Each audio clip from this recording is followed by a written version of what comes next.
Welcome, folks, to Garage Sports Ohio. Hey, missed you, folks. What up? How you doing? It's been a wild, wild weekend, y'all. Yeah, it has. It's been Cold weekend. very cold cold. week. Yeah, very cold. Yeah, very cold week. Very cold. Man, Tuesday and Wednesday was so dang cold. Wow. I was in a t-shirt. I don't understand. Oh, wow. Wow. Minus 25 degrees. Do you know what It else? was -2. I don't know. You count your wind chills. My goodness. You know what else is cold? What's that? I was trying to find a way to go into the next topic. Oh, it didn't yeah. work. Let's go to the next topic. What's cold? Okay, I got you. You ready for this? Okay. You know what's super cold? What? Ichiro Suzuki not getting 100% of the votes to be inducted to the Hall of Fame. Yeah. Yeah. That's cold. That's a cold, cold move. Yeah. So MLB Hall of Fame inductees are out. The three that were voted in are CC Sabathia on his first ballot, Billy Wagner on his 10th ballot, and Ichiro Suzuki on his first year on the ballot. Ichiro Suzuki with 99.7. He had 393 out of 394 votes. Huge deal. Ichiro Suzuki was a really good hitter. Yeah. Mhm. And wasn't he an outfielder too? Yeah. Yeah. Yeah, I think he was. He was. One of my favorite players. He is honestly one of the big reasons that I'm a Mariners fan. Mm-hmm. Is Yeah. Ichiro. One I absolutely of. loved watching him play. I mean, you got a left-handed guy that was halfway to first by the time he made contact with the baseball. Yeah. Yeah. I do like Billy Wagner. He was a Yep. heck of a pitcher. CC Sabathia was a hell of a pitcher. A hell too. of a pitcher too. Yeah. I think it's weird. So how the voting works when it comes to Pro Baseball Hall of Fame is you need 75% of the vote. There's 394 ballots submitted this year, and Carlos Beltran got 70.3% of the vote, so he's not in. Andrew Jones with 66%, Chase Utley with 39.8%, A-Rod with 37.1%. Rodriguez. Yeah, Manny Ramirez at 34, Andy Pettit with 27, King Felix with 20, Bobby Abreu with 19, Jimmy Rollins with 18, Omar Vizquel with 17% of the vote. Oh yeah, he was a 7-time Golden Glove. Yeah, Dustin Pedroia 11, almost 12%. Mark Burrell with 11.4, Francisco Rodriguez with 10.2, David Wright with 8.1, Torrey Hunter with 5.1% of the vote. Wow. And I guess if you're under 5%, you're not even considered for the next year's ballot. So Ian Kinsler, he's gone. Russell Martin's gone. Brian McCann, Troy Tulowitzki, Curtis Granderson, Adam Jones, Carlos Gonzalez, Hanley Ramirez, Fernando Rodney, and Ben Zobrist are all gone. Man, Carlos Rodriguez was really good. Yeah. And Curtis Granderson, too. Yeah. And Ian Kinsler, this was this was all of their first ballots. And Right. they're done. Wow. Wow. That's Billy unreal. Wagner finally made it on his 10th ballot, which is insane. Yeah. Yeah. Yeah. I don't understand how these votings go. Is it to where all the baseball players vote for him to go No. in, or is it So it's a committee. a committee? All right. And how many people do they have? 394. 394. And you Wow. have to get 75% of the vote, Okay. which See, was, I didn't know all about the voting. which was 296. Wow. Yeah, I'm not positive. I'm not dead set positive on how it works. I think it's a lot of like your baseball people, like your writers and stuff.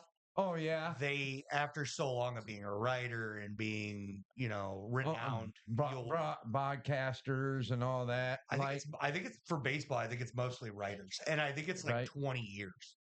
of doing it. Oh. It's a long time. You got to have a long time before you get to be a voter. Kind of. Okay. Okay. Very prestigious. Getting voted into Baseball Hall of Fame, clearly extremely hard to do. Yeah, it is. I mean, you had to have 296 votes. Right. If 100 people said you weren't a Hall of Famer, you're not a Hall of Famer. Yeah. Yeah. Insane. All that being said, congratulations to Ichiro, CC Sabathia, and Billy Wagner on Yep. being inducted into the MLB Hall of Fame. Yep. Well deserved by all of them. Absolutely. Well deserved. Hell yeah.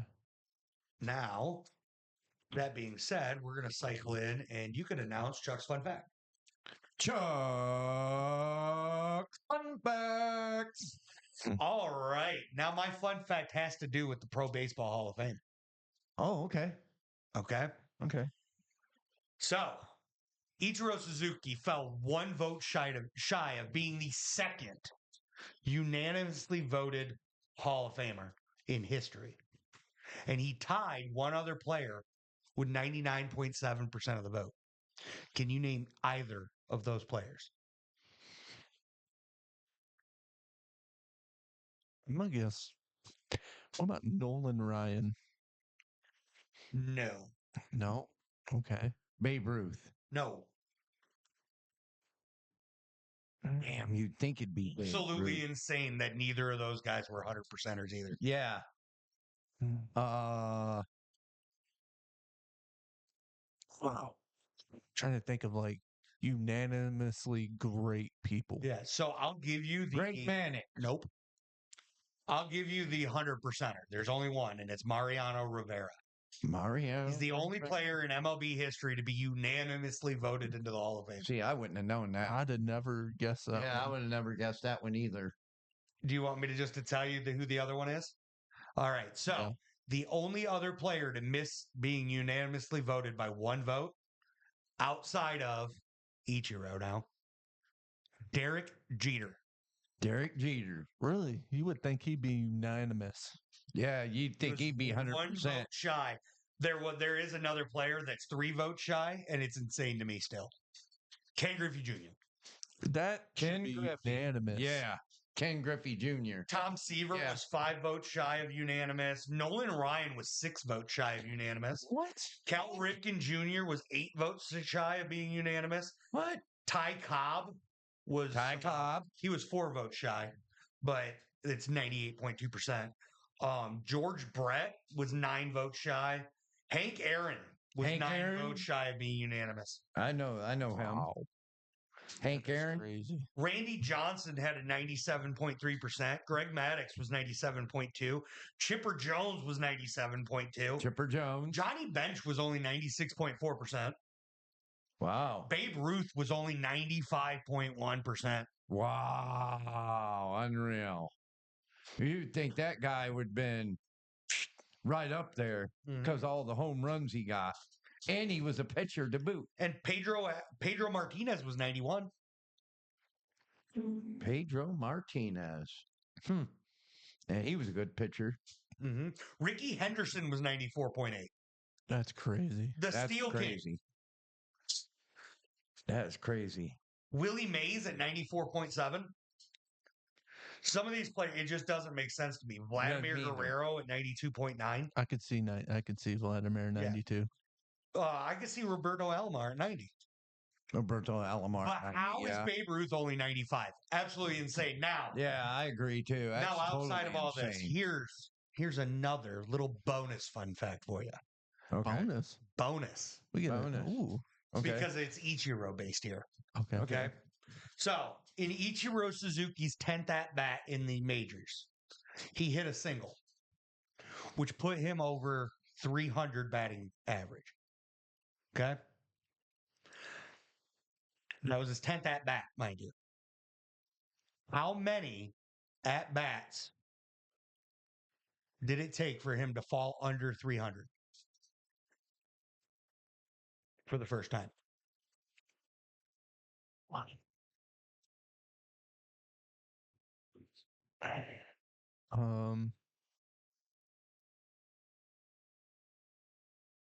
So what are you guys thinking? I'm thinking 150. Okay. It's not correct. It's pretty far off. Like really far off. Really far Like off. higher or lower? Like it never happened. It's a trick question. He never fell below 300 since his 10th at bat Wow. in the majors. Wow. Wow. Absolutely It's insane. absurd. Yeah. Like 300 is the mark of a really good baseball player. Yeah. And he was never under it from Is it- his 10th at wow. bat on. There's a name for it. No. The No, name that's thing the- you're thinking about, No. it's under 200's the Mendoza line. Mendoza Mendoza. line. Yeah. That's And what it that's is. under 200. That's for being an exceptionally bad batter. Right. That's what that It is. is. Yeah. I thought it was a good thing. So did No. I initially, but But it's after not. after some research, I figured it out. It's It's a not. bad thing. It is. But it's funny because I see things. I've seen some things on here that say like Ichiro invited the one voter over for a drink. Yeah. Hilarious. That's to me. awesome. I hope that's true. I hope it's true too. I hope that's true too. But yeah, that's the fun fact for the day. Yeah. Yeah. All right, now we have some NCAA basketball bracket projections. Mm-hmm. The projections are out. Now, if we go back to last year, we know UConn won it. They beat Purdue in the final after beating Alabama in the quarterfinal. Yeah. And NC State was also in the Final Four. Right. Looks like Marquette made Sweet 16. Yep. Gonzaga, Tennessee, Creighton. I mean, there's There's a lot of people. Even Dayton even went to the Sweet 16. no, Dayton No, was round of no. 32, but Yeah. they lost to Arizona. Arizona, Clemson, Alabama, North Carolina, Illinois, Iowa State, UConn, San Diego State, Houston, Duke, NC State, Marquette. So on And so forth. Gonzaga. Yep, Gonzaga's always. They're always a really good team. So that being said, here's the projections for the NCAA tournament. We have on the east side the projections from 1 to 16: Duke, Kentucky, Florida, Memphis, Illinois, St. John's, West Virginia, Oklahoma, Maryland, New Mexico, Ohio State versus Wake Forest. The winner of that will be the 11th seed. Yep. George Mason, South Alabama, William and Mary, Bryant, and Marist. So no, it's Marist. Oh, okay. But this is the projection for. It's just a projection. It's not guaranteed. This is just what's being projected by Mike DeCourcy. Then in the South, Auburn, Marquette, Purdue, Houston, Ole Miss, UConn, Mizzou, Texas Tech, St. Mary's, San Diego State. Winner of Pitt versus UCF would be the 11. McNeese, Samford, Norfolk State, UNC Asheville, and then Colgate versus LIU will be 16 seed. Wait, I've San Diego State's in there. Yeah, San Diego State. Now this is again, these are projections, but These yes. are small schools. Yeah, I mean like even St. Mary's is a small school too. I know William and Mary's been in before. I've seen a lot. I've seen McNeese in there. Yeah, yeah. All those little schools. Don't underestimate. Well, them. that's They're the pretty beauty good. of that's the beauty of what is it, a 72 team field? Yeah, Like right. You get a lot of these small schools who get a chance, and it's awesome. Yeah. Then the Midwest projection is Iowa State, Tennessee, Oregon, Mississippi State, Michigan, Utah State, Clemson, Gonzaga, Creighton, Georgia, North Carolina, Princeton, Middle Tennessee, Utah Valley, Jacksonville, and then at 16, Southern versus Morehead State. Now you have not seen. I have not seen Princeton in the bracket like this in a long time. Yeah, I'm not positive. I mean, there's so many teams, it's hard to keep track of, and I haven't. Right. And I'll be the first to admit, I haven't paid that close attention to the bracket in a long time. Right. Just because basketball's normally that's not my major sport. We're gonna get into basketball later this season. I am. I get into it a lot. Yeah. And then the West, they got Alabama, Michigan State, Kansas, Texas A&M, Louisville, Wisconsin, Arizona, Baylor, UCLA, Vandy, Drake, UC Irvine, Miami of Ohio, Northern Colorado, Cleveland State, and Omaha. Now Cleveland State, they have not been in the bracket for a long, long time. Yeah. So I mean, There's a lot of teams that's congratulations. I mean, that must be a real good team, but you got to watch out for these small schools. They are really, really good. yeah. So this has right now, according to DeCourcy here, the SEC has 12 teams. The Big Ten has 9. Big 12 has 8. ACC with 6. Big East with 4. Mountain West with 3. And then the West Coast has 2 teams in the bracket. Now, Right. of course, obviously, this is a projection. Everything's subject to change. Right. I'm intrigued to see what happens going forward. Definitely something that I'm going to start paying more attention to. Right. We're going to bring in some college basketball stuff coming up soon, along with some pro basketball stuff, Right. along with some hockey. So Right. that's what the podcast looks like going forward, along with our projection Right. for what's being projected for the bracket. I love that all these small teams get a shot. I Yep. know I've seen Bryant before. I've never Yeah. heard of Marist. No, Um, neither have I. William and Mary has been heard in of that. there. Yep. Like I've heard of Colgate, LIU, Yep. UNC Asheville, Norfolk State, Yep. McNeese. I'm looking for. I've seen Morehead State. Morehead State was there last year, I believe. Gonzaga's been in there. Princeton, I have not seen in there for a very long time, and I've never heard of Omaha or Cleveland State or Northern Colorado. So yeah, Omaha. That's been a while for them. yeah, And Cleveland State's never been in that bracket for a while. Some of those small schools are really coached well, and Yes. Yeah, and really, really good. they really do defense. yeah. So you And got to now, watch out. all this being said, your one seeds are Duke, Auburn, Iowa State, and Alabama, which is kind of cool. Tennessee is a 2 seed with Kentucky, Marquette, and Michigan State, which again, very wild. The 3 seeds, Oregon, Kansas, Florida, Purdue. Right. Purdue. Yeah, and then Purdue. Houston, Illinois, Mississippi State, and A&M, 4 seeds. Now I'll tell you what, Chuck, you gotta watch. You gotta watch March Madness. It is really, really good. I mean, they come out with that 72 bracket, So and all the teams they face against, and all the 72 they face, and then it goes to another bracket, then another bracket, another bracket. So full disclosure, it's really, really good. Full disclosure, the reason I never really watched March Madness was because Dick Vitale. I've heard of Dick Vitale, yeah. Dickie V. Fantastic human. Hate his voice. Yeah. Yeah. You've told me that. I absolutely cannot sit there and watch a game and hear his voice. I will change the channel immediately. I don't think he's doing it. He's not. Something along the lines of he wound up getting, sick. Yeah. And I don't know how that's gone from there because again, he's not somebody that I paid a lot of attention to. Yeah, but Vic Vitale was really a really good announcer. I liked him myself. I hated him. He knew a lot about basketball. Yeah, I know you don't like him, but he's definitely a legend. I respect his, what he did. Yeah. So obviously he was a legendary announcer, a legendary guy for March Madness. Yep. Yeah. That will always be the case. He announced some of the most legendary games in college.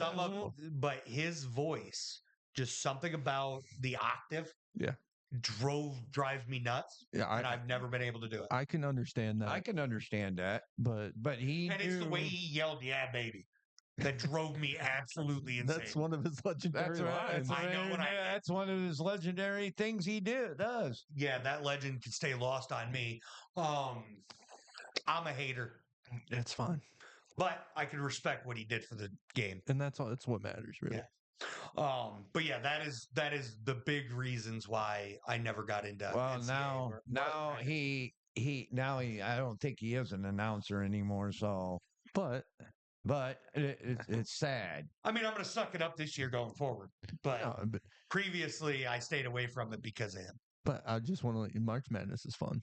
It is. It's absolutely. It's fun. I'm going to find out. It's fun to watch. It's fun. I mean, you see all these little schools upsetting big schools, and I'm going, wow. And you see all the different kinds of defense. It's also fun doing brackets of it too.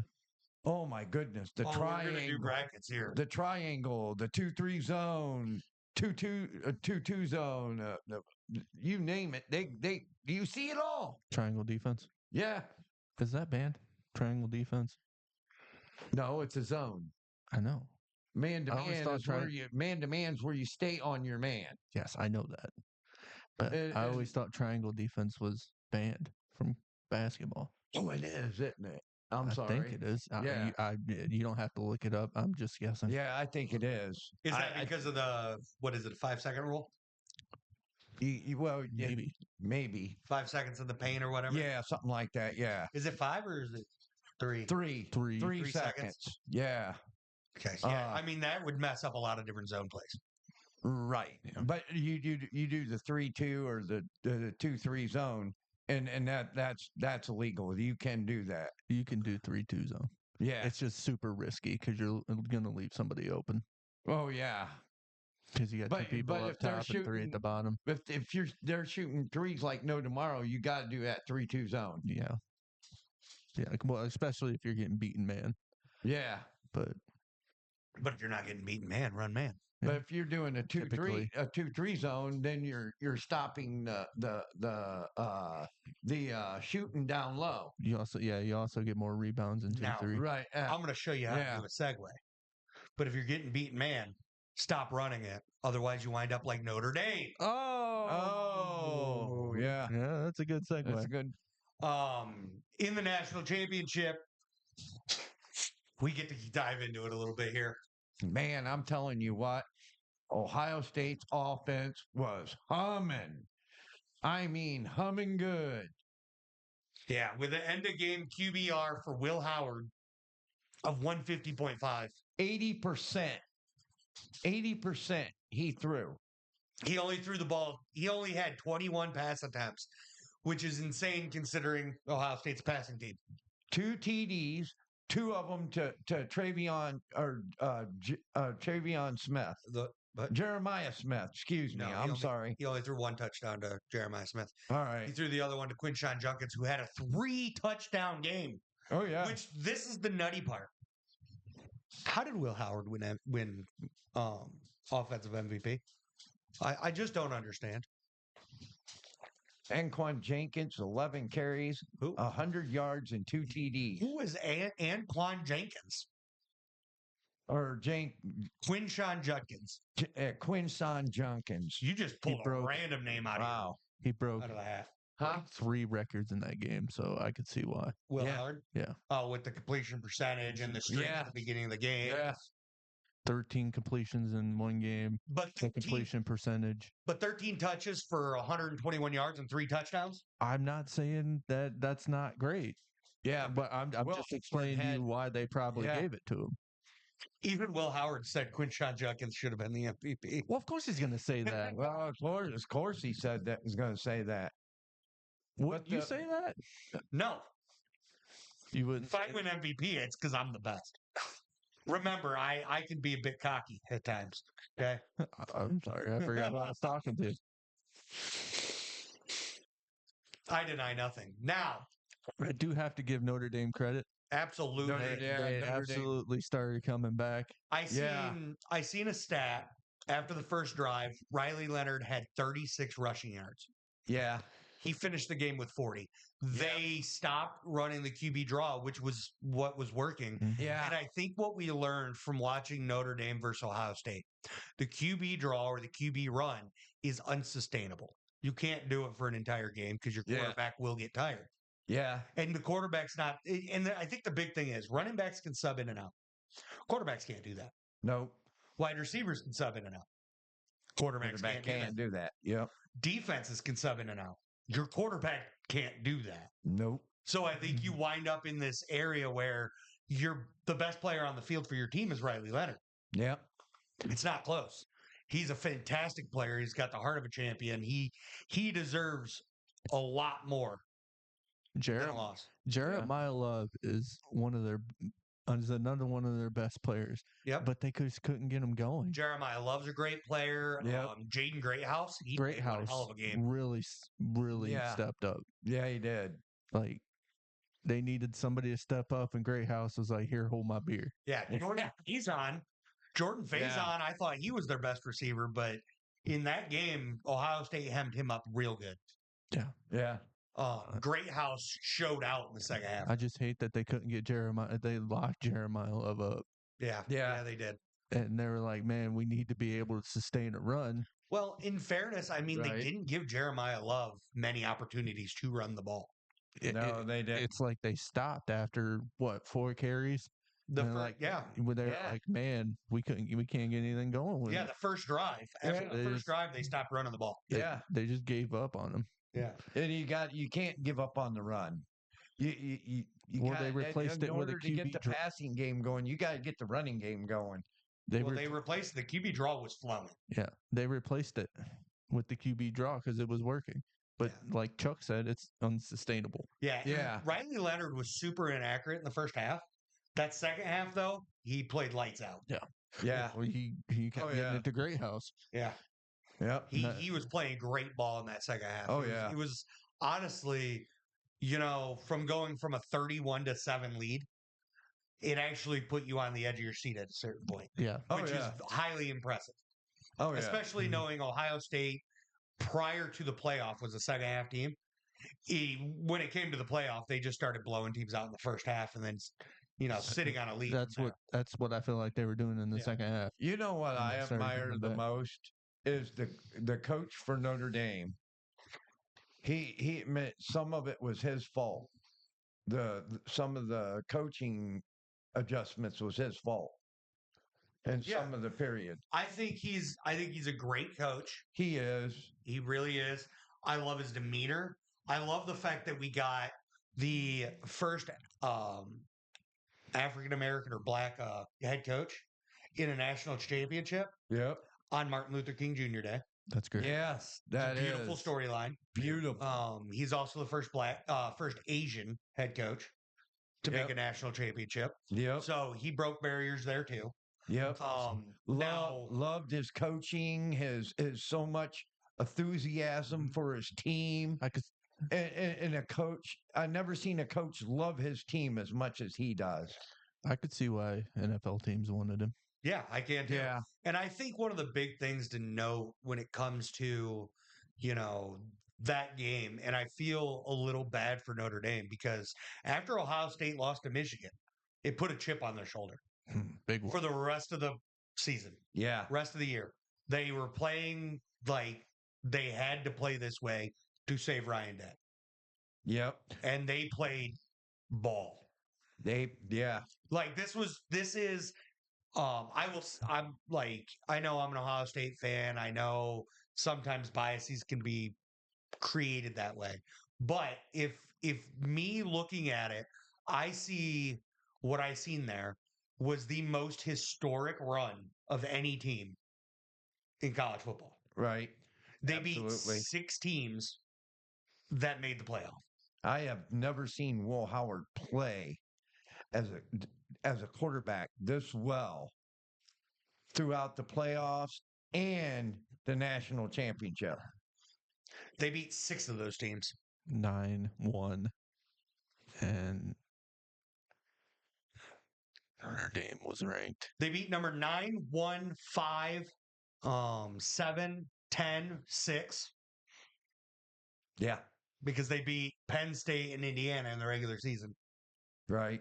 They beat 6 of the other 11 playoff teams. Yeah. And the weirdest thing is they won by double digits in all 4 of their playoff games. Right. Absolutely, 100%. Beating out the best team in the nation in Oregon. Beating out Tennessee, a very tough Tennessee team. Beating a very good Texas team. And beating a very, very solid Notre Dame team. I know. Yeah. Tennessee and Texas will be back. Oh, yeah. Notre Dame will be back. Nico Lamaliva. Georgia. Iamaliva, yeah. Yeah. Iamaliava. He's only going to get better. Yeah. I could see Georgia coming back. I'm worried about Georgia. I'm worried about I mean, I feel like um, What do you? Come on, you're dead airing it. Talk us through it. We can help. you're talking, and Nico Trick, Aaron Nolan. Okay. He's from Georgia. Okay. You think he's All going to right. transfer? I think he'll transfer to Georgia. Okay. So I don't think they'll have a quarterback problem. Okay. Okay. I can see that. Because I know that the quarterback from Georgia went to Miami Miami. Yeah, Miami, Florida. Hurricanes. Yeah, Miami Hurricanes. Now, Brandon, I want to ask you, what's the most historic play in Ohio State football history? Jack Sawyer. Captain Jack, 82 yards to the house. Yeah, that's I agree huge. now. That's huge. Little fun thing that I learned about Jack Sawyer is he's not the only Jack Sawyer that grew up in Ohio. There's another kid. His name's Jack B. Sawyer. He was 16 years old when he was diagnosed with a illness. After he fell down a flight of stairs or whatnot, and he passed away earlier this year or late last year. And Jack Sawyer started writing on his wristbands JBS Strong. Oh, that's cool. For Jack B. Sawyer. So he got to live on through a national championship victory. That's cool. It's a beautiful story. Oh, wow. Yeah. Wow. That's really cool. Yeah. But I think that's it about the national championship. Congratulations to Ohio State. Congratulations to Ohio State. I'm just glad it's back to back Big Ten. 100%. The Big Ten's here. We're and they back. ain't going nowhere. We're back. Congratulations on the money. Oh, you're welcome. Yeah.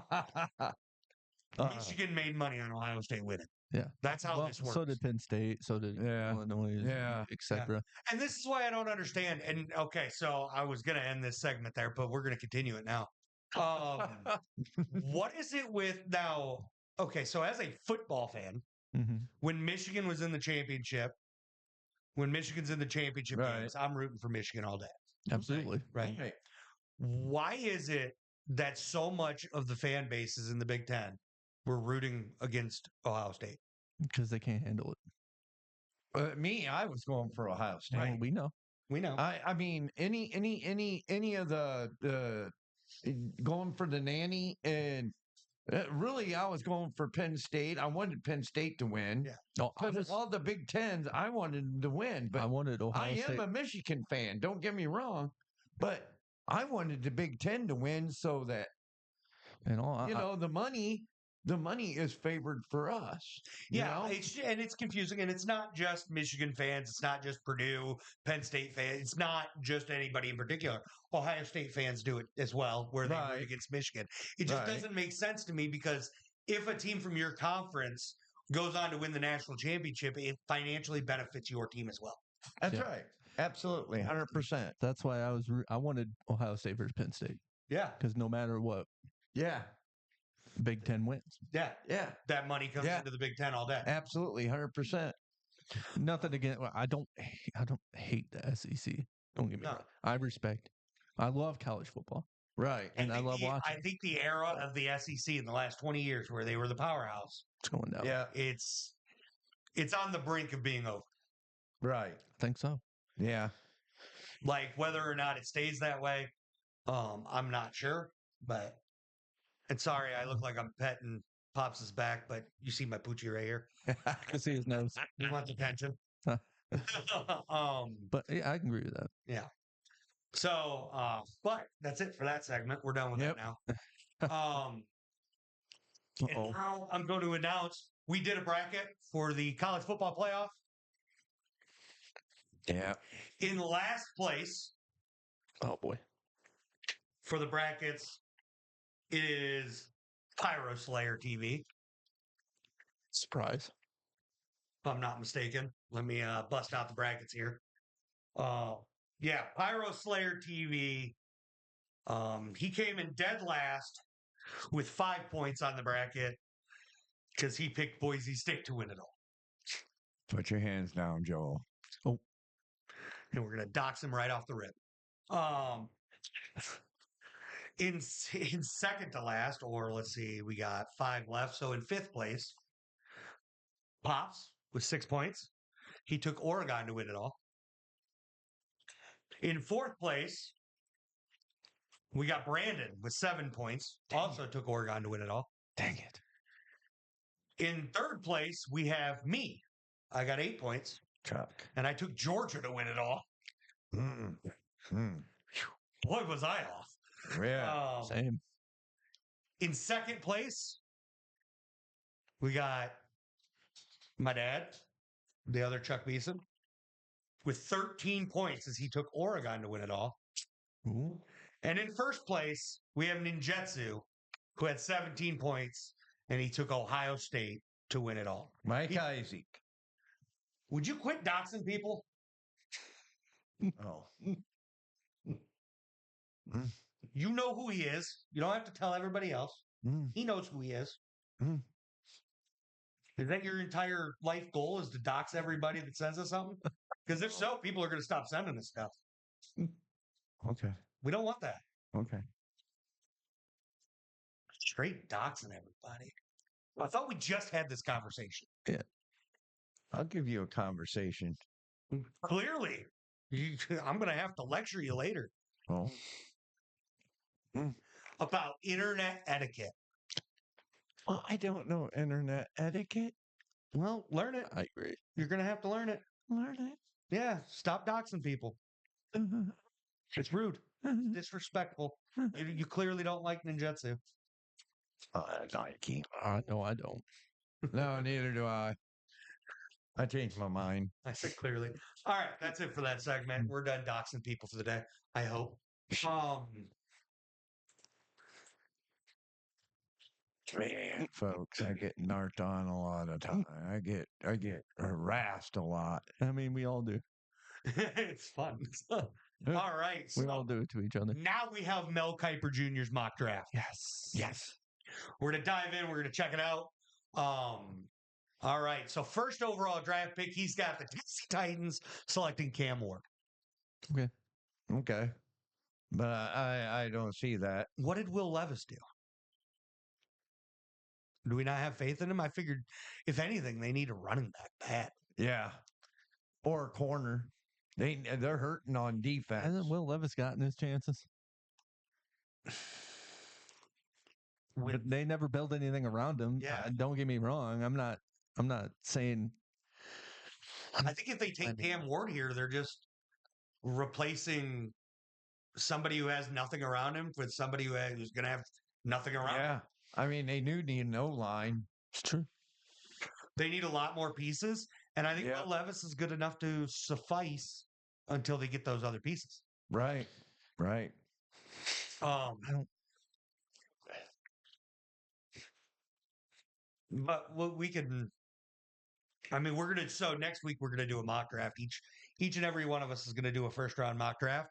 And we're going to bring it to the table and we're going to discuss. Right. But how do you can't, I don't know how.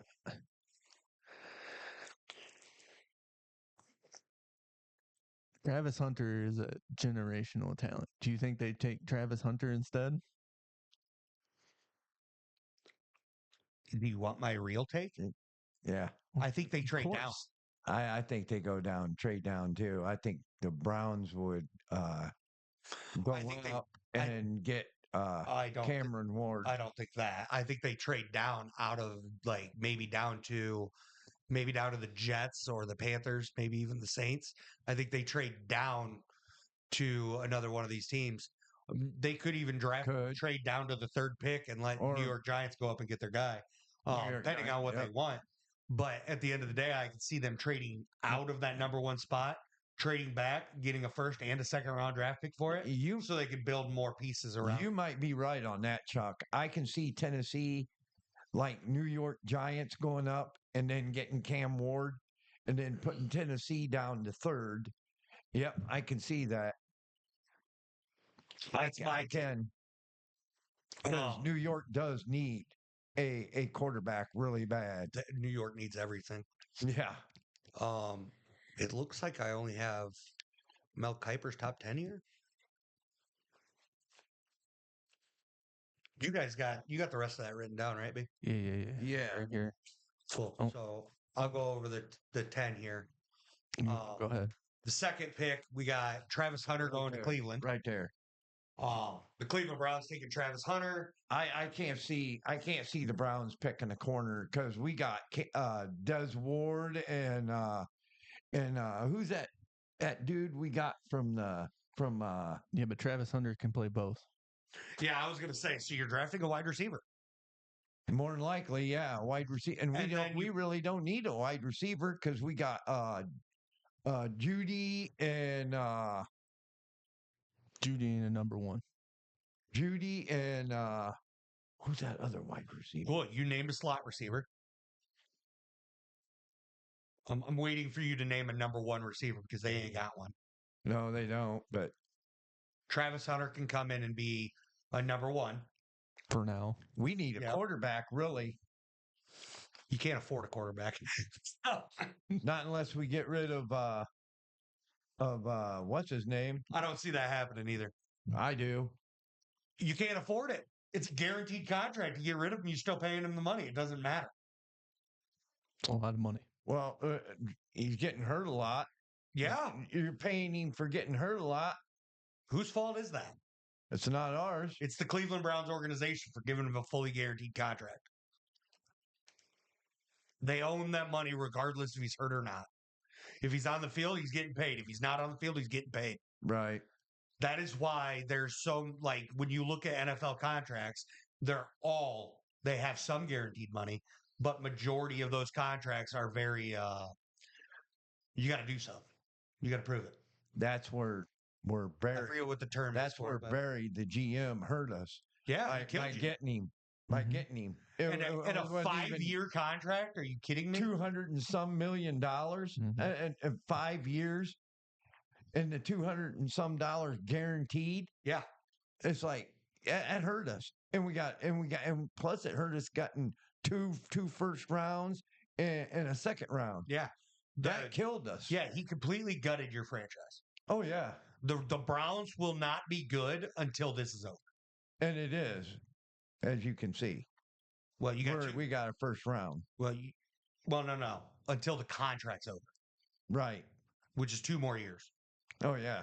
So until that contract's done, because nobody's taking that contract over for you. Nobody. They'd be stupid to. Yeah. The Browns are. I mean, they're just giving away $45 million a year until it's over, which is a huge chunk. Mm-hmm. Then we got the New York Giants taking Shador. They desperately need a quarterback. Yeah. But they desperately need a running back, and they desperately need a defense, and they desperately need everything. Yeah. I feel bad for Shador if he goes there.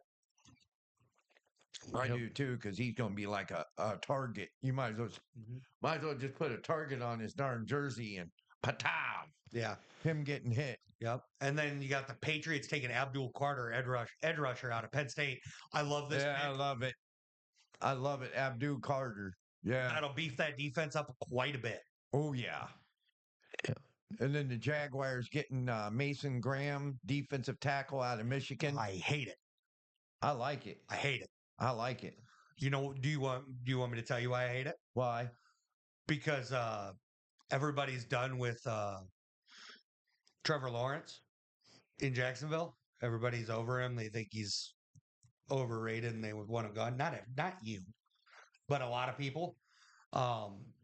But he's never had he's never had an O-line.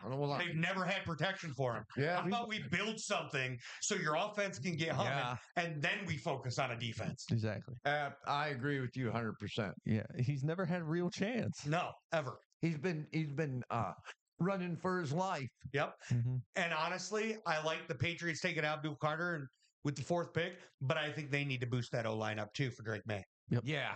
The Raiders taking Tataro McMillan, wide receiver out of Arizona. I don't disagree, and I don't agree. I think the Raiders need to be the team that trades up with Tennessee. Yeah. They're desperate for a quarterback. Yeah, they need a quarterback. They've been desperate for a quarterback Yeah. since they drafted what's his Minshew. name? No, they didn't draft Minshew. What's his name? The guy that's in New Orleans now, Derek Carr. Derek Carr. Derek Carr. They've been in shambles at the quarterback position since they drafted him Right. because Derek Carr, not the guy. Mm-mm. The Jets taking Michael Williams, an edge rusher out of Georgia. I don't love it. I think they need to boost up that O line to help protect the quarterback. Yeah. They should probably focus on maybe draft a quarterback as well. Aaron Mhm. Rodgers doesn't have a lot left in his career. Yep. The Jets defense is pretty stout as is. Mhm. And with the new head coach they got there, which we'll get into after this segment, but he's a defensive minded coach. Yep. And I don't think you really need added defensive pieces. No, you're absolutely right. They need a quarterback really bad. Yeah. And then the Carolina Panthers taking Jalen Walker, edge for Georgia. I like this one. Yeah. They do need to rush the quarterback more. The Carolina defense does. Yeah. I wouldn't hate them getting an O-line. I really wouldn't hate them grabbing an O lineman either, but they Yeah. need so many pieces. Yeah, they do. Yeah. I don't think they can go wrong with any pick, honestly. Yeah. Carolina. Yeah. Unless they draft a quarterback. Yeah. No. I think that's the wrong move. Yeah. Yeah. The New Orleans Saints taking Will Johnson, corner out of Michigan. I like this one. I like it I like too. that pick. I think really they got a pretty decent O line. They got a receiving running back. That's their Right. main focal point. Yep. I don't hate it. I don't think Derek Carr's the guy. I don't think he's a quarterback that's going to take you far. But Right. I think he's definitely serviceable for the next couple of years while they build a team around it. Yeah. Oh yeah. Absolutely. That's 100%. should be the goal for everybody, really. Yeah. Right.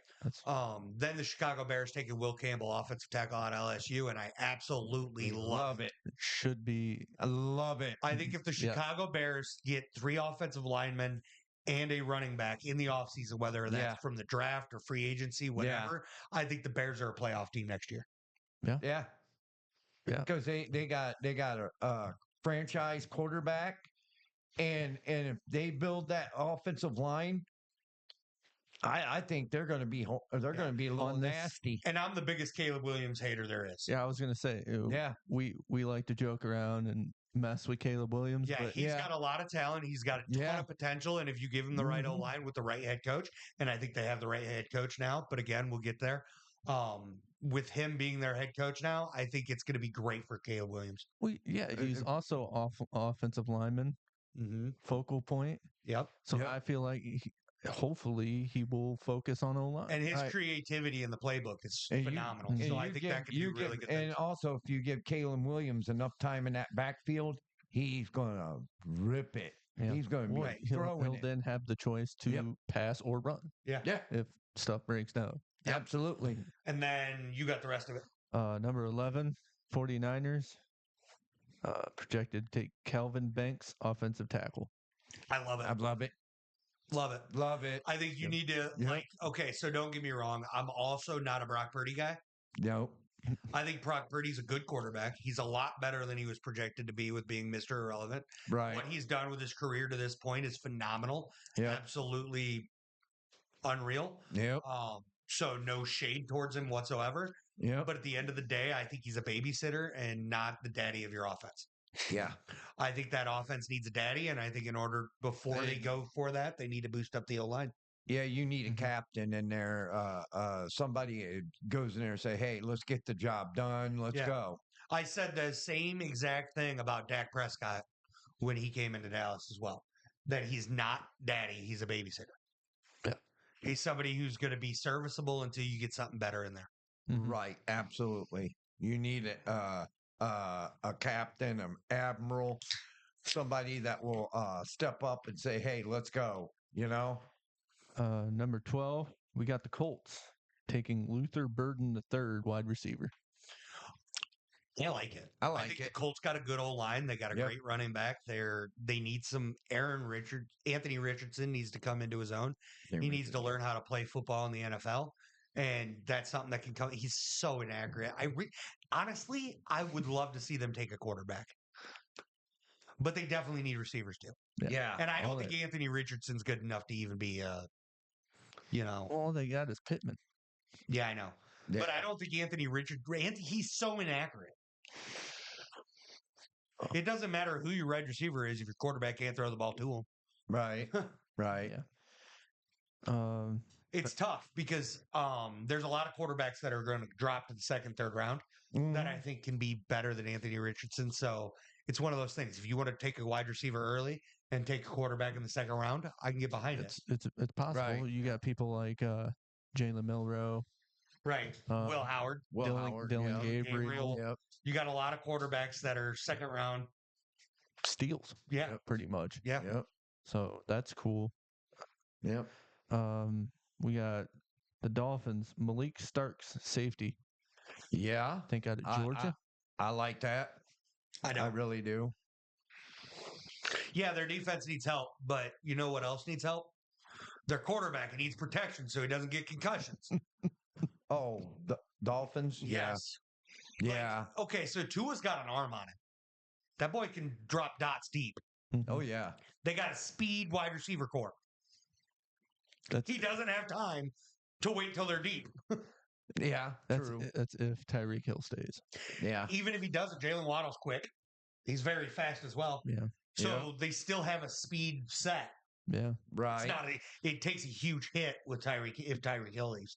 Don't take that wrong. But still having a speed setup, you still need more time in the pocket to be able to throw the ball deep. Absolutely. Yeah, absolutely. 14, we got Tyler Warren. Who's he going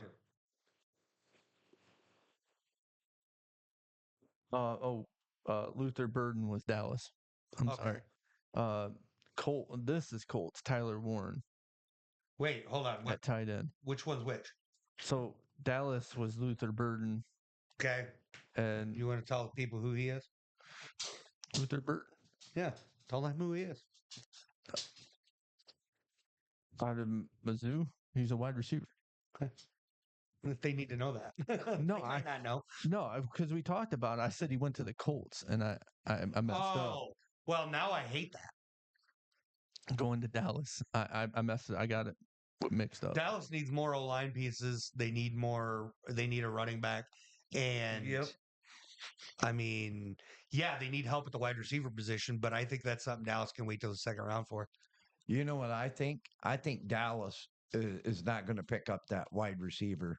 I think Dallas is going to get Ashton Genty because they need a running back really bad. They need a lot of things really bad. A lot of things. Again, we'll get into it in the next segment because one of the biggest things they need is a head coach to tell Jerry Jones to sit down. Yeah. Now, the Colts, my bad, taking Tyler Warren tight end out of Penn State. And I like that. It's a little added protection for the quarterback who's struggling. And again, I still think they need a quarterback, but it does add another weapon outside of just the garbage they got. Yeah. He does block, and Tyler Warren does catch in the backfield. Yep. I do think that tight end from BG is going to be a hidden gem. I agree. Wherever he gets drafted to. Yeah, he's going to be a hidden talent. But Tyler Warren is a weapon. Yes. He is a good weapon. And he would do good in the running game too. Yeah. I would put him at fullback sometimes. Yeah. I mean, he's pretty good. Yeah. Atlanta's pick now. Shamir Stewart, D end. I don't hate it. I don't hate it. I don't like it, but I don't hate it. I think they need to look for the future as well. Maybe they get a quarterback in the second round again. Somebody to come up under Kirk. Atlanta has Michael Penix. Oh, yeah, they do have. Never mind. They don't need another quarterback. But they might need no line to protect him. Yeah. That's true. Like that is something that Atlanta doesn't really have. It's like I agree with you, Chuck. You can't go wrong in the draft with O linemen. You just can't. No. Mm-hmm. I'm a huge advocate for the O line's the most important position on the field. Yep. It starts and ends up front. Yeah. So. Yep. It starts the O line. The Cardinals taking Tyler Brooks guard. Okay. Okay. I like I that. like Give that. Kyler some protection. Maybe he can Yep. make better decisions with the football. Maybe he can actually see his receivers. That's it drives me crazy with how he is with it's not my job to throw to your best receiver. Yeah. It's literally your job to throw to them. It's literally your job to throw to the receiver. Like CJ Stroud just threw it up to him and Yeah. we catch it. Yeah. That's all you Yeah. got to do. Yep. I mean, he's Put it in his vicinity. he's like 6'6". I mean, Yep. just get it to him. Yep. And then we got Cincinnati taking Jahad Campbell, linebacker. Hell yeah. Hell yeah. They need it. The Bengals are 100% the team that this year they have proved to me that winning is not a quarterback stat. And if it was, if a quarterback was in charge of winning, they would have been not only in the playoffs, but probably had the MVP. Yeah. Because Joe Burrow showed out this year to no avail. You Yep. got to have a defense. You got to have a You defense. got to at least slow the opposition down. Yeah. Yep. And they couldn't do that. Mm-mm. At Nope. all. Nope. None at all. That's why I say that linebacker, they need it. I know I'm going to butcher this name, but you got Seahawks. Armad Mebo, offensive tackle, offensive guard. Okay. Okay. Where's he out of? We don't know. Got it. I don't remember. We didn't write down that information. That's my Yeah. fault. Yep. Normally I just know, but I don't remember. I know he's great. I like the idea. Anytime somebody drafts an O lineman, I'm all for it. We know this. Yeah. I've made it no secret. O lineman's where it's at. He is. Okay, I got it, bud. You got it. Yep. So Membao is out of Mizzou. Mizzou. Then the Buccaneers taking Nick Emenworry, safety out of South Carolina. I like it. Yeah. They need to beef that defense up. Baker Mayfield has proven he's the guy. I really think they should start considering maybe a receiver, somebody to come in and learn under Mike Evans for a year. Yep. They need some help there, but I think that's about it. That secondary would be nasty though with Yeah. Antonio Warfield and him. Absolutely. Mm-hmm. And then you got the Denver Broncos taking Ashton Genty, running back out of Boise. And I have a love-hate relationship with this pick. Yeah. I love it because they need running back help, Yep. but I hate it because they need O-line help. Yeah. Definitely. So many teams that need O-line help. Yeah. Yeah. And they're just why do teams wait till the second, third, fourth, fifth round to draft O-linemen? I don't know. I mean, if they're really good, why not go get them? You know what I mean? Yeah. But then after that, you got the Pittsburgh Steelers taking a Emeka Egbuka, wide receiver, Ohio State. I'm in love. I Love this pick. love it. Yep. Steelers need wide receiver help thoroughly. The rest of that team is actually really solid. The defense is really good. The O-line could use an upgrade, but it's not a necessity yet. Yeah. Because Russell Wilson, I mean, that'd be a good right there for Russell Wilson. The thing that makes me curious, I want to know what their quarterback situation is going forward. That's Because what I'm I pretty want to sure they know. had Russell Wilson on a 1-year contract. I don't know. And I think Justin Fields might have been a 1-year deal too. It's going to be interesting going forward. I don't know. They still have second round, and there's still a lot of QBs. So Yeah, that's true. Yeah. they could be waiting until the second round. to Yeah, draft. Probably. And then Dylan Gabriel would be a good pick for him. absolutely. Yeah. Agreed. And then the Chargers taking Colston Loveland, tight end, Michigan. And I'm going to be the first to tell you, I don't hate the pick, but I hate the pick. So do I. I feel like there's a bit of a Jim Harbaugh, Michigan thing involved. yeah. Yep. And that being said, Mhm. Colston Loveland deserves to be drafted in the first round. Yeah. Nothing against that at all. Not saying he's stretching for him or Yeah. anything. I just think with that, I don't think he's going to be utilized properly. Right. by Harbaugh? Nope. I don't know. Well, I really don't think he utilizes Herbert properly in the first place. So Well, yeah. Yeah. I think the Chargers need a running back. Bad. Yeah, they do need a running back really bad. They need a true one and a stronger O line and a stronger defense to run the offense Jim wants to run. Yeah. Yeah. I agree 100%. Yeah. Because Jim's trying to run the Raven style offense with a team that's built for passing. Yep. I think he'll get there. I think so too. I think it's going to take some time, and I don't think drafting a tight end's the first move towards it. No, yeah. No. That's what you're Yep. getting at. Yeah. But then you got the Packers taking outside linebacker Mike Green out of Marshall. I don't hate it. I don't hate it either, I but don't I love like it. it. I like it because Green Bay gave up a lot of points this year, and I think they'll be pretty good with an outside linebacker Didn't they and Mike struggle? Green. Didn't they struggle at keeping Love upright? Yes. Yeah. So that Yeah. tells me they need O line. Yes. Yeah. So why they drafting the linebacker? Yes. Yeah. Then the Vikings taking Benjamin Morrison, corner out of Notre Dame. And I absolutely hate this pick. Yeah. I hate it too. Like, don't get me wrong, they do need help over the top there. But the reason I hate it is because when your quarterback was the most sacked quarterback in the NFL, you definitely need no line. Yeah. If you want to give JJ McCarthy a chance at having a future, or even if you're going to retain Sam Darnold, You got need to give him an O-line. Yeah. they got the receiving core.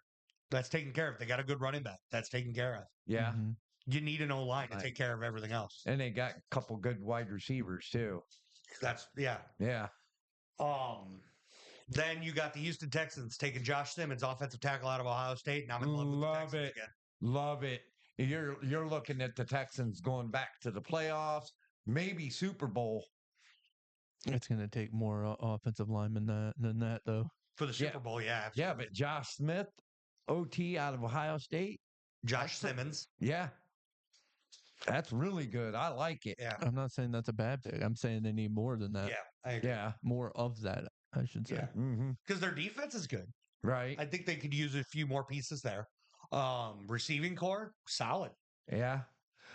Quarterback, way above what I expected. Mm-hmm. I think a lot Yeah. of people expected or didn't expect CJ to Ball out. Ball out.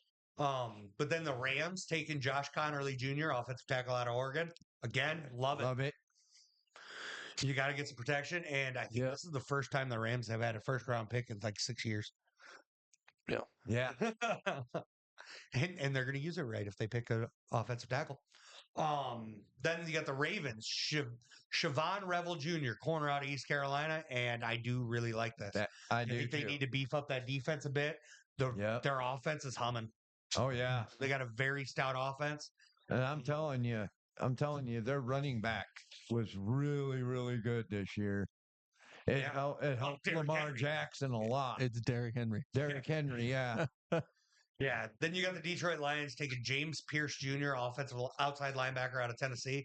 And I don't give a shit what the Lions take. They're right. Because They man, don't need anything. they're good. I mean, they're really good. I don't understand how the Commanders walked in there and whooped them. I'll tell you how. I have a very simple answer, but we're going to get into that. And the answer is very simple. It's Jared Goff, but we'll get Yeah. into that. Right. But then you got the Commanders taking Nick Scorton, D end out of Texas A&M. I like it. Yeah, I mean, I think they need another wide receiver. Yep. Yeah. Scary Terry's all they really got there, and I mean, it's worked. It's working this year. Yeah. Can't say it's not. but- Nope. You got a very Yeah. defensive-minded head coach, so whatever you have on defense is going to be fine. Right. Mhm. Then you got the Bills taking Maxwell Hairston, corner out of Kentucky, and I'm back to hating it. I am too. The Buffalo Bills have a damn wide receiver that wants to be there. Right. Yeah. They need a wide Please? receiver. They got 2 tight ends that are good. Yeah. They got one of, if not the best quarterback in the NFL. Yep. Josh Allen. They got a good old line. Keeps him protected and keeps him having time. He looks bored back there. I would say this, Chuck, to be honest. They need a wide receiver or a running back. Yeah, I can see that. I could see corner though too. I can't name you one corner from the Bills. That's fair. That's fair. I can. I can name a safety. Yeah, I can name a safety. But I can't name him because of talent-wise, but I can name him. DeMar Hamlin. Yeah. Yeah. Then you got the Chiefs taking Walter Nolan, defensive tackle out of Ole Miss. Yeah, let's beef up the defense. Yeah. Why not? Your offense is humming, but you do need a tight end because Travis Kelce is getting old. When did 30-year-olds become old? Yeah, I'm old. Well, when you get hit, thumped, injured, I know, it but it takes an effect. Yeah, but he's still got 3 or 4 years in him. When has Travis You don't need a Kelce tight been end in? yet. When has Travis Kelce been injured? I can't remember. I think the last time he missed playing time was when he got high, when he wasn't supposed to get high in college. That sounds like Ricky Williams. And then you got the Philadelphia Eagles taking Kenneth Grant, defensive tackle out of Michigan. Yeah, that's what they need. They need more pieces. No, Eagles. Stop it, fat Eagles. That's not. I like it. That's not a pick from Georgia. I know. I don't think it's going to happen because he's not Georgia or Alabama, and he's not SEC. But, I mean, it's a great pick. Why wouldn't they take an O-lineman? Don't they need an O-line? Not really. They got a really good O-line still. Yep. They're missing one. Well, it's not as good as it once was. But they need a center. It's good. No, their center's good. You mean He's just no Travis, Jason. You mean Travis Kelce's big brother? Jason Kelce. Yeah. The reason they could do the tush push so well. Yeah. But They need to get back to that. why? So they can gain first downs. They do that anyway. There's a guy named Saquon Barkley back there. Oh, Yeah. Yeah. Damn.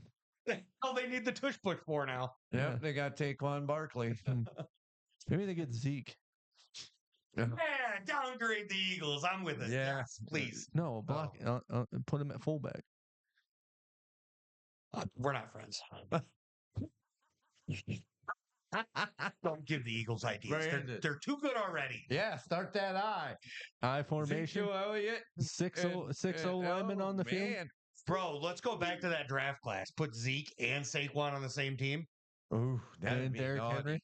That'd Derrick be Henry naughty. was in Yeah. that draft class. That draft class, you grab 2 of the top 3 running backs on the same team Man, because one's regressed all to hell. that would be naughty. It's unreal knowing that all 3 of them were in the same draft class, and one of them has 2 of them have jobs that they're really good at. The other one, not so much. Yeah. Longevity. Yeah, I agree with you. Yeah. At the beginning of their careers, Zeke all day. Oh, by far. Yeah. Longevity, you're right though. Yeah. Problem is he focused on weight training and being a better blocker instead of. He was already a great blocker. I know. Yeah. But he focused on getting even better at it rather than, I don't know, being a running back. Right. Put him at fullback. That's what I would do. That's right. Yeah, that's pretty much where he needs to be. Or tight end. He's a good receiver. He's just not tall enough. At all. Yeah. All right. So that's it for that. We're going to the coaching carousel, boys. Take us there. I'm working on it. All right. So we'll start off with there's 2 vacancies left. The Saints and the Cowboys don't have head coaches. Yep. The Bears have hired Ben Johnson. And I absolutely love this for Chicago. Yeah, I do too. Ben Johnson. I am going to be they get 3 O-linemen and a running back. Even if they get 2 O-linemen and a running back, they're a playoff team.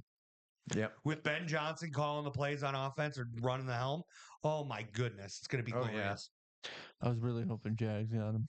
Yeah. Yeah. For those of you who don't know, Ben Johnson was the offensive coordinator for Detroit this year. I think it's wild that he's going to the Bears Rivalry. Yeah. Rivalry to the Bears. Yeah. Hilarious. I think it's fantastic for Caleb Williams because he needs that offensive mind like that. Very creative offensive mind at that. Yeah. And I think it's going to be wonderful. I think, Mm-hmm. again, I think they need an O-line and a running game, Yep. and they're going to be a terror because that defense was stout this year. I Too. also, yeah. I also like it for the sport. So it's going to be a bigger rivalry now. Absolutely. Yep. The Dallas Cowboys have conducted a second interview with current offensive coordinator Brian Schottenheimer. And there's reports that he could be hired by the end of the week. As a Cowboys fan, do you see my face? Oh, don't worry. They're expected to interview Jets coach Robert Saleh, the Seahawks assistant coach Leslie Frazier, and the Eagles OC Kellen Moore. Wasn't there a guy named Marty Schottenheimer? Yep, that's his dad. Oh, And he has not lived up to his dad. no. He didn't even call the plays last year. Why didn't we interview any of the coaches? Why didn't we go after Ben Johnson? That shit makes sense to me. What are we doing in Dallas? Oh yeah, we're waiting till the last minute to do anything because Jerry Jones wants it done his way, and Ben Johnson wouldn't do it his way. That's what it comes down to. The last time the Cowboys were actually good, there was a guy, named Jimmy Johnson who ran the team, not Jerry Jones, and that was why he got fired. After winning a Super Bowl, mind you. Yeah. How do you lose your job after winning the Super Bowl? The only way that can happen is if your owner is Jerry Jones and he didn't get the glory from it. It wasn't all about him. It was all about Jimmy Johnson. He's like, I can't have this. You can't be the face of my team. Yep. Yeah, instead of somebody else being the face of the team, you have your logo as your rating. 1 star. Yeah, you 1-star piece of shit. Wow. I've never seen somebody roast their own team. Yeah, no kidding.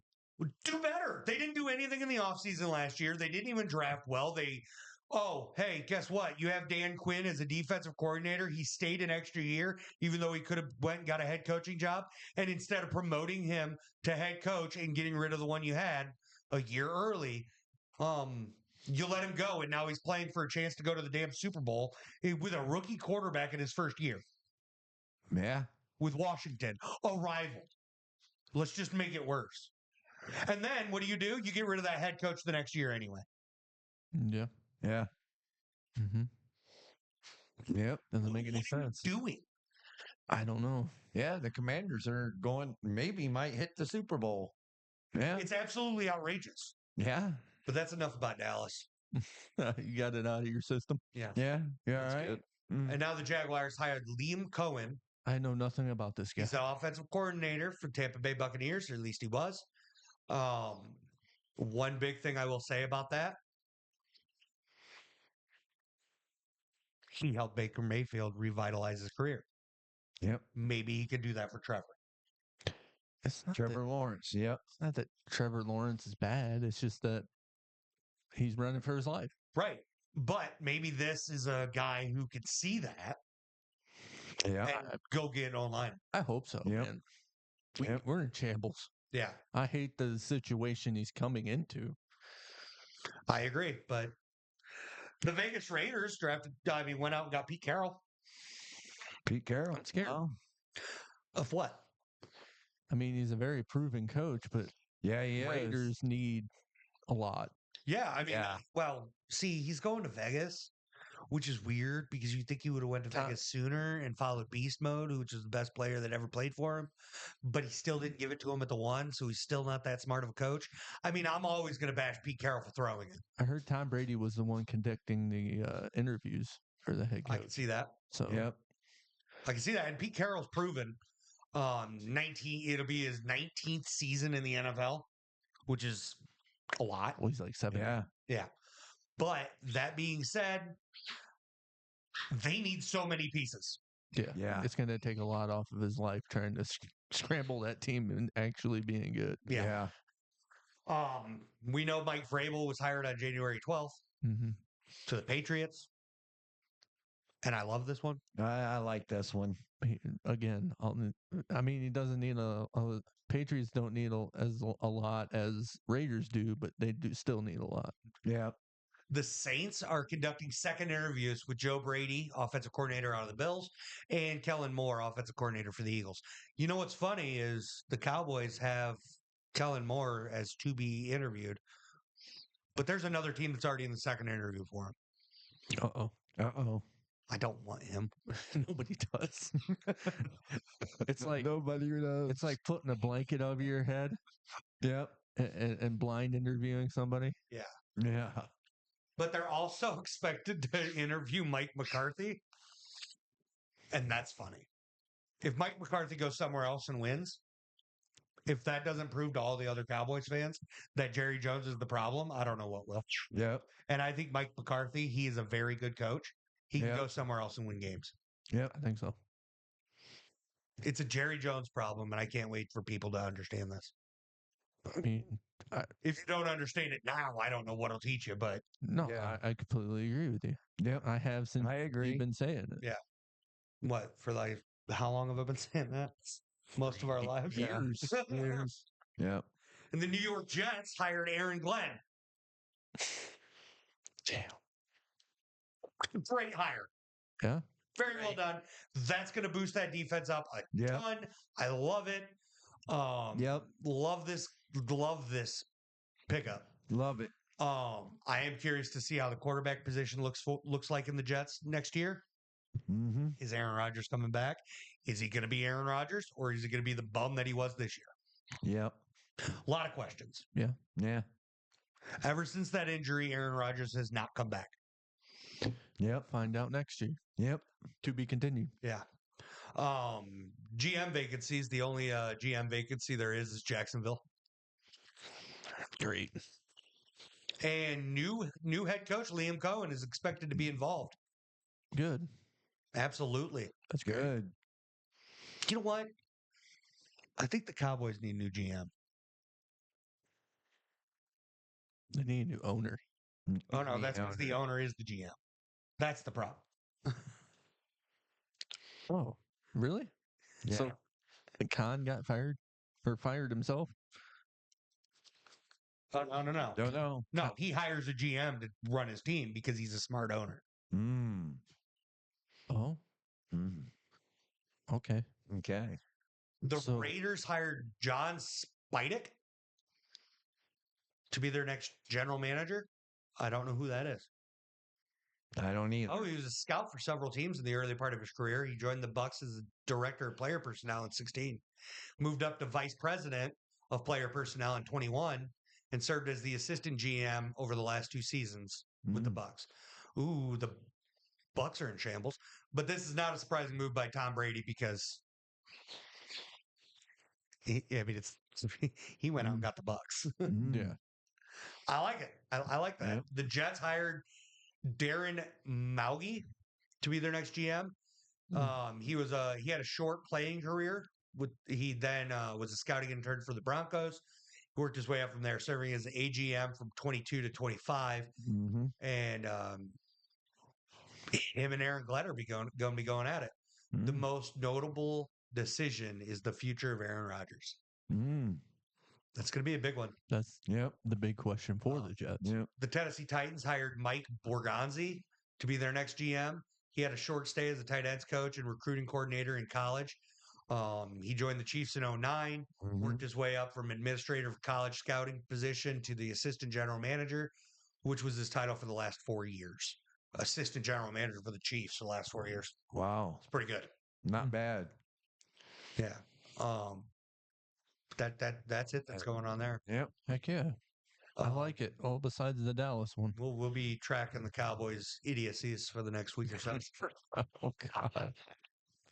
Wow. Mm. I am a massive Cowboys fan, but I'm one of their biggest critics. I deny nothing. I like it. It's more of a realist thing, you know? Yeah. And I have every right to be a big critic because I haven't seen a fucking Super Bowl since the 90s. Pardon my language. Oh, boo-hoo. Woo-hoo. You got a Browns fan and a Jags fan over here. Yeah. We haven't even seen a Super Bowl. Boo fucking who. And I'm using the F word on that one. Yeah. Boo-hoo. Who effing who? We beat the whole time. Yeah, but you've won Super Bowls. We haven't won one. Cry me a river. Yeah, cry me a river. Watch the Patriots and the Steelers both get to their sixth. While we sit at 5. Boo hoo. I'm still boo hooing. He now he's doing it on purpose. Yeah. Yeah. He's just flexing. Hey, he's trying to burn our dandruff, and then it's not working. Burn our dandruff. What a wild statement. All right, on to the next There you thing. go. That's a pops All right, for you. we're gonna burn some dandruff over here and talk about the NFL playoffs and what happened this past weekend. The Chiefs beat the Texans. Yep. Did anybody see that coming? Boyd. There's a few calls in that game that that was wild. Yeah, man, absolutely wild. I don't want to get into it, but They were horrible. Yeah, let's just get into it. They were horrible calls. Yeah, horrible calls. That's what the who's for. Yeah. We got the Eagles beating the Rams by 6. Right. Seen that come. Yeah. Yeah. It was, definitely. The Eagles are just a better team. Right. Hard to keep up with. The Bills beat the Ravens by 2 on 2 turnovers. Yeah. By Lamar Jackson, but that drop pass was nuts. Yes, it was. For the 2-point conversion, he catches that 99 out of 100 times. Yeah. Without a problem. Yeah. I just don't know what happened. I don't either. Had it. He had it. He just dropped it. I think it had to have like hit his chest plate or something and then ricocheted off or something like that. But man, that was there. It's such a rookie mistake, though. I know, and he's far from that. Yeah. Mark Andrews is a very dependable tight end. Yeah. I don't know. Just tough break. Moment got too big for him. Yeah. Ravens choke a lot in the playoffs. It's what they're known for. I hate to see it, but yeah. You know what I love to see? The next one. Yeah. Oh, the next one. The big upset. I was so happy. I know I lost this game and I just don't care. Washington Commanders beat the Lions. 45-31. I immediately went to my personal social media and created a post. And said, I thought the Cowboys missed the playoffs. Because that was a masterclass in Cowboys playoff history. Yeah. I think the difference is they usually don't turn the ball over 4 times from their quarterback. They also tend to not lose by 14. They tend to lose in heartbreaking fashion. And Jared Goff really looked horrible in that. That's heartbreaking fashion right there. He did. You're probably favored to win. Mm-hmm. Yeah. That's pretty heartbreaking, especially if you're a Lions fan. I feel like they got stomped out bad. They got outplayed defensively. It was a horrible show. How many people had Lions picked to make it to the Super Bowl? Everybody. That's heartbreaking. Yeah. Everybody. So, but I was so happy. I'm sorry. Just because I live around so many I'm Lions telling fans. you, I'm happy because I'll tell you what, Daniels deserved us. Dan Quinn deserves everything you can give that man. Yeah. You want to give him 12, 25, 100 rings? He deserves every one of them. Oh, yeah. That's a lot of rings. He can have them all. Yeah. Absolutely, 100%. I hate the Commanders with so much heat. I hate the Eagles with so much heat and passion. But you got. But I love Dan Quinn.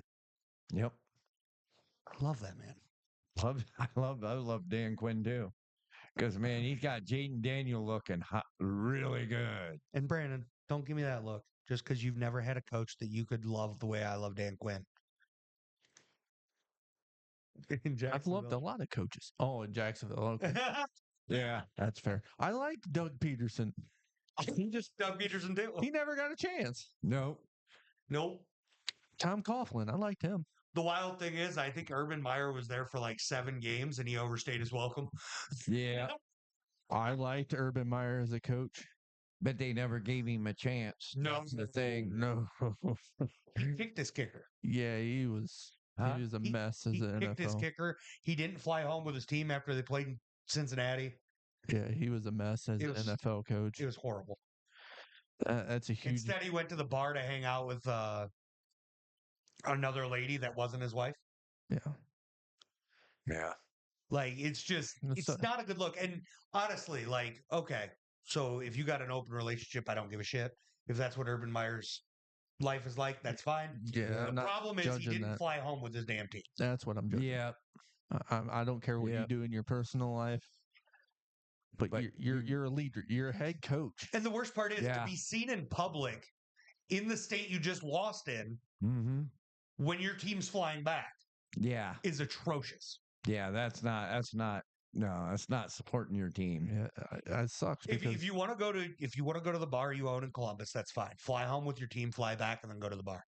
But Yep. you should be flying home with your team. Yep. You have no business being in Cincinnati. Yeah. Cleveland. I mean, Columbus, Yeah. where he owns the bar. Anyway, Well, so he has business there, but he should have flown home with his team first right. because that's where your business is. But yeah, this Lions game, oh boy, 3 interceptions is insane. Yeah. You're not Jameson going to. Williams threw another interception. Kind of stunt play. So that one I can forgive. It's not your starting quarterback, Right. but your quarterback throwing 3 picks is unacceptable. Yep. Absolutely unacceptable. Jahmyr Gibbs balled out. 14 carries, 105 yards, 2 touchdowns. Along with 6 catches for 70 yards, balled out. Amon-Ra balled out, 8 catches, 137 yards. Mm-hmm. Jameson Williams, 1 carry for 61 yards and a touchdown, another 19-yard reception, and he threw a pick. David Montgomery threw a 20-yard pass. Teddy Bridgewater threw a 3-yard pass. that's a lot of people touching the ball. Sam Laporta had 6 catches for 51 yards and a touchdown. Their offense was humming. The only issue was Jared Goff made mistakes. Yep.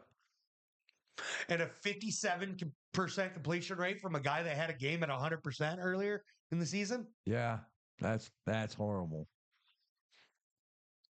Like, we know why they lose, why they lost. Yep. Jaden Daniels, 22 of 31, almost 71% completion percentage, 299 yards, 2 touchdowns, along with 16 carries for 51 yards. Brian Robinson Jr., 15 carries, 77 yards, 2 touchdowns. With literally almost nothing at receiver. Mm. That defense balled out, though. Man, look at that. 12 tackles. 5 total turnovers. Unreal. They balled out. Yeah. Yeah. Good old Dan Quinn. Yep. Dan Quinn. Good old Dan Quinn. Go Dallas. Love ya. Hey, go Dallas. I mean, go Commanders. Oh, yeah. Commanders. Yeah. Get out. Get out. Wow. Travis Kelce balled out for the Chiefs, Folks, though. you heard that. He said us to get out. So here we go. No, just him. It's not my fault you own Eagles hats. Yeah, coming from the guy that owns Titans hats. Let's not start this. The Titans, and they're not in my house. They can be. You're right. They can't be. Hey, what year did Remember the Titans come out? 2000. What year were they remembering? 99. Why would they do that? Wow. Nobody remembers the Titans. Everybody remembers the Titans. That's true. But Travis Kelce in their game had 7 catches, 117 yards, and a tutty. Beautiful game. Balled out. Yeah. Played really good football. Yep. Saquon Barkley single-handedly took this game over. Like, I'm sorry, Jalen Hurts is not. He's just not. Nope. Saquon Barkley with 26 carries, 205 yards, 2 touchdowns. That is. How is he not MVP worthy? Yeah. Along with 4 receptions, 27 more yards. Why isn't he MVP? No. Astonishes me. Matt Stafford played a good game. He was just a little low on the completion percentage. Kyron Williams, 19 carries, 106 yards. I mean, they played good football. It was just the better team. The more built team won that game. Yeah. That's what it comes down to. Yeah. I mean, end of the day, 2 turnovers by the Rams, that seals it. Yep. Look at You can't. The turnovers kill you. Look at that. Look at the rushing difference. Oh yeah, Oh yeah. 285 to 111. Yeah, I mean, that's Yeah. what happens when you have the lead. You Yep. could do that. Yep. And then you got the Eagles passing difference Yeah. Oh yeah. to the Rams. Rams Yep. 402, Eagles 350. Yep. Mhm. Oh, that's total yards. My bad. It's 291 to 65. That tells you that Jalen Hurts isn't it. Yep. Mhm. Mhm. Mm-hmm. Mm-hmm. Bills Ravens again. The difference is Lamar Jackson throwing a pick and fumbling the ball.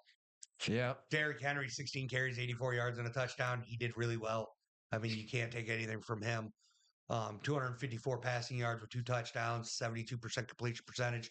It's a good game. Again, I think this is another case. Josh Allen only threw the ball for 127 yards, but he ran the ball 10 times for 20 yards and 2 touchdowns. Yep. James Cook got cooking a little bit, 17 carries, 67 yards. Good game. I see what you did there. Again, I think that's another case of better built team won the game. Yeah. End of the day. Yep. 3 turnovers by the Ravens will do it too. Yeah. So I say, I think the Ravens are. Oh, go ahead. I'm sorry. No. Go ahead. I think the Ravens are more built than the Bills. I think they're close. Right. I think they're close. Sorry, my headset got undone. I think they're close, but I think the Ravens, the piece they're missing is on defense. Right. But the piece that Buffalo's missing is wide receivers. Yeah. Yeah. Yeah. Yeah. Which I'd like for the. Which hasn't seemed to matter with Josh Allen back there. Right. Obviously not. Yeah. So I think that's it for this segment. What do you guys think? I think we made it through all that. All right. Yeah. Yeah. Okay. Now, let's dive into talking about how we did. Uh-oh. I took the Chiefs. You guys didn't. It's my dub. My dad. Brandon took Washington. We didn't. That's his dub. That's his dad. Coming from a guy that won 1 game, you can calm down. And the only game you won is the Eagles game, which me and you won. Yay. And then you took the Ravens, and you were wrong. Enjoy your 1-3 week. While I went 3-1 and Brandon went 2-2. Must suck to not be able to pick football games. Oh, and you wonder why I'm in the lead.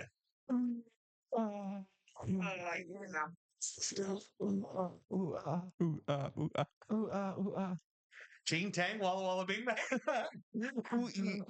Oh, no, that's copyright. No. You gotta sing it right. It's No. Pops, ting tang. you're muted.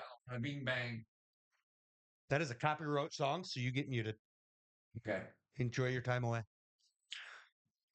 Okay, you're back. It's a copyright song. We don't want that. But Copyright song. It is. it is. My dad used to sing that song. That's fine. He wasn't monetizing a video. Oh, okay. All right. So We already got struck once. yeah, we don't need to get struck again. Okay. Let's talk about it. Commanders versus the Eagles.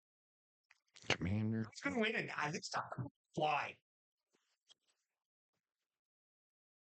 What do you mean? You want to know why? Yeah, I want to have the discussion of why. Because I said so. I got the Commanders beating the Eagles. Brandon, I also have the Commanders beating the Eagles. why? Why? Yes, How do you need more proof? because I'll tell you why I'm taking the Eagles. I'm taking the Commanders I because think of the brilliant work they did against the Lions. Yeah. Yeah, They're hot. they Yeah. are. And I think They're my dark horse to win it all. Stop Saquon Barkley. Or Quake. How you say his name? Saquon Barkley. See, you can't say it. I just. I know you just mess up sometimes. I just correct That's all you. right. It's okay. We're not doing it. We're doing it for them, not I know. not to bust I your know. balls. I know. Here's my thing. I don't think they can stop Saquon. No. No? I think if anybody can, it's Dan Quinn's coaching brilliance. Is that absolutely? But outside of that, I think the lack of receivers against a really good secondary Mm-hmm. and one of the best defenses in the league is going to cost them. Mm-hmm. And plus, who better to stop the Eagles than someone who's played against them a lot? Yeah. Yeah, I Dan think the big Quinn. thing is they barely won last time they played them, and they didn't have Jalen Hurts. I don't know. But So I think Dan Quinn can do it. He's faced them all the time, especially Saquon. I think Jaden Daniels going to have a hell of a game. I think Jaden Daniels is going to choke. I think the stage is going to get too big for him, and he's going to fail. And he's had a historic season regardless, right? We'll see. It is the biggest stage he's ever played on. Yep. So, But I think this is the Eagles. I think they're the better built team. I think Saquon is the guy. I think that opens up. I think Jalen Hurts can actually have a good game this game because I think the holes are opened up better and he can sit in the pocket a little more. I think the blitz schemes and the defensive pressure isn't as good with Washington as what we've seen from the Rams. okay. And I think secondary help. The Eagles got the better secondary by far. Okay. And they have one of the best secondaries in the NFL. And that's something Jaden Daniels hasn't faced either. I mean, he faced him twice in the regular season, but Yeah.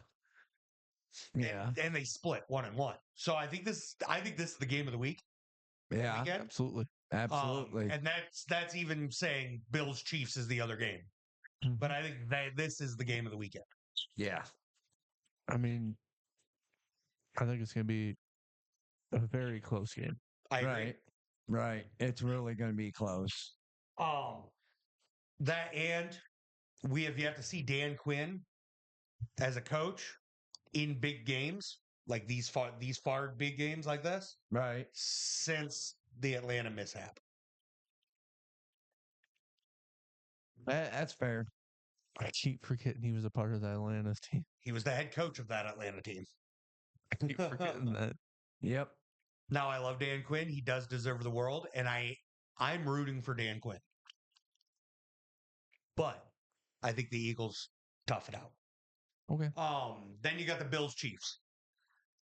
And this one, I love this one because it all comes down to one thing. What? What? Do you think Josh Allen gets over the hump? No. No. I think he does. Give me the Bills. Give me the Chiefs. Chiefs. I think Patrick Mahomes is going to throw to Travis Kelce, and there ain't nothing the Bills are going to do about it. Yeah, by the way, I've been the one to preach the Chiefs. Why bet against the Chiefs? They're going to three-peat. Don't bet against the Chiefs. What made you switch? The only reason why I I'm agree. going for the Chiefs, your grandpa. Me and him's buddies. Yeah. I mean, he's got to witness 3 in the last 4 years. He's had enough. They've had their time. I had somebody say if the Chiefs win, Andy Reid will retire. I'm like, why? Why? Ride the boat until it sinks. Andy Reid is one of the best coaches in the NFL. If he does retire, no, he is the best coach in the NFL. If he does retire, I could see that. I don't think they'll win another for championship. a while. Yeah, I don't think I so. agree. I think the offense has been in shambles this year.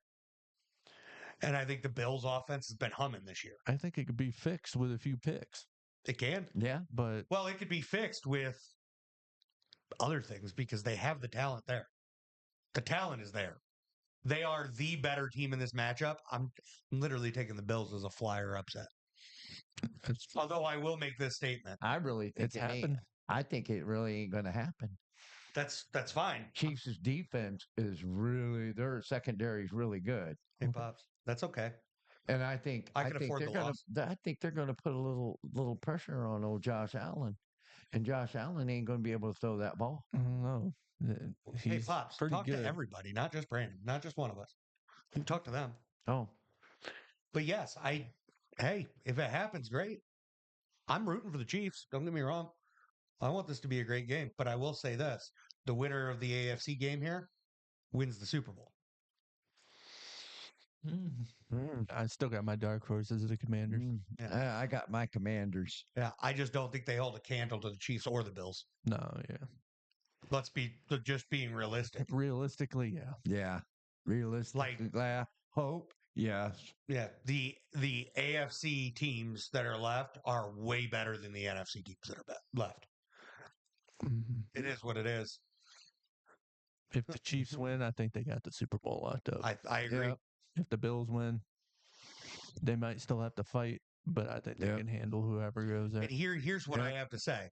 If Josh Allen wins this game, we have to seriously put Josh Allen in the is he a top 3 back in the quarterback in the NFL debate.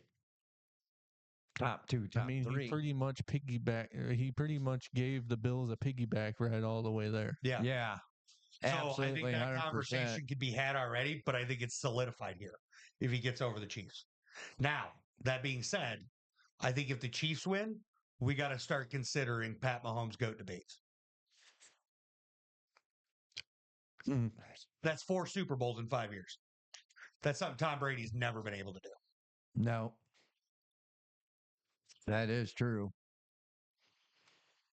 That is absolutely 100% true. If the Chiefs win the Super Bowl this year, there's a serious GOAT debate. We can talk about it. Yeah, 4-time Super Bowl champs all together. Yeah, I agree with Chuck. Yeah, GOATs. no surprise.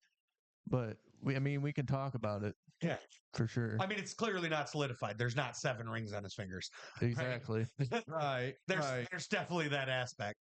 But if he wins this Super Bowl this year, you got to consider it. You got to figure this definitely too. put him in second place. Yeah. You got to figure this too. No NFL team has never won back-to-back Super Bowls as back-to-back as the Chiefs have. They did a 3 in a row. Yeah, 3 in a row. No team has ever done it. No team's ever done it. Yeah, no team's never done it. The 3-peat is unattainable. Yeah. Bills had a chance to do 4. Yeah, And they got a just lost chance all to of them. do 4. Yeah, they got a chance to do 4. The Chiefs does. Good old Jim Kelly. And I will say, if the Bills go to and win the Super Bowl, he's the best quarterback in Bills history. He takes over Jim Kelly because he was able to win. Yep. I mean, yeah. But he's never taken them to 4 in a row. No. So, I mean, there's winning it and then there's getting them there. Yep. Yeah, I'm going to say winning it's more important. What? Yeah, just getting there is just heartbreak. That's true. Wait, what's that feel like? Painful. Just getting there and then losing. Yeah, it hurts. Cincinnati Bengals fans know.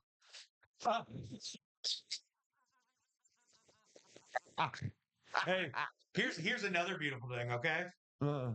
If the Commanders get there, I don't think they've ever won one, have they? Uh-oh. Not changing their but as a award, can I say Redskins? Oh, they have 3. The Washington franchise has 3. 3. Just say Washington franchise. I was going to say John Riggins when he was running back, they won one. I think the hard part here is, yes, they were the Redskins. Yeah. But they haven't won one as Commanders. I don't want to. Right. I don't know what the line is here. I'll just say, I'm just going to say Washington franchise. Yeah. Franchise, yeah. That franchise in D.C. Yeah. So they've won 3. But I want to see the Bills win. I really do. If I had this pick's more of a I hope it happens. Yeah. If I had to say, one of those has to be Joe Theismann, right? Yeah. Yeah. One of them was imagine so. One of them was Joe Theismann. That was just my guess. I love that quarterback, dude. Yeah. But I love Joe Theismann. Isn't that the dude that got wrecked by Lawrence Taylor? Yeah. And broke his leg. Out. His career was done. I mean, yeah. But I think that's it. I think we're done. All right. Thank you. Thank you, folks. Bring in the comments. We love you. Yep. Thank you, folks, for watching Garage Sports Ohio.